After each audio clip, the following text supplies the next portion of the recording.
好，咱看到即马立法院是当咧新总预算，有国民党立委就来提案，讲要抬行政院性别平等业务的预算，拢总是1600多万，所以算算的这业务预算落尾呢是敢若剩3000块尔。有性别团体就发起声明，认为讲呢这造成业务是无法度执行的，呼吁调野的党团唔通通过这个版本。 这张预算提案表要减掉行政院性别平等业务预算1627万，整体预算剩3000块。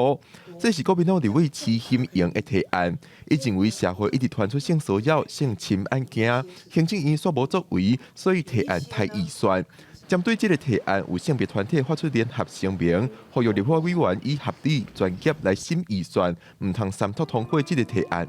今年都要进行的，比如说性别。 平等的相关的民调，然后或者是一些性平业务的研考，那这些东西都没有办法进行的话，其实也无从去调查起，就是委员在提案项目里面想要提到的，就是到底现在的台湾的性平的推展碰到什么样的困境？性别团体认为，这个提案理由太过老草，认为若要抬减预算，要把具体的理由写好清楚，也会当选择用冻结的方式来处理，无一定要像安尼抬到剩3000块。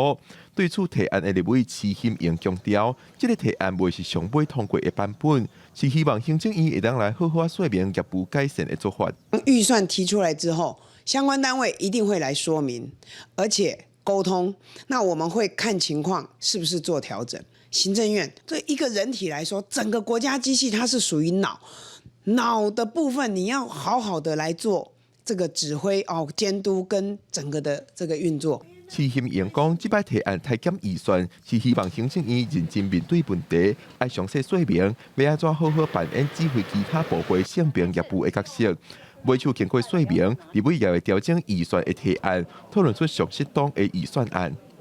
记者郭文林、卓凯台北报道。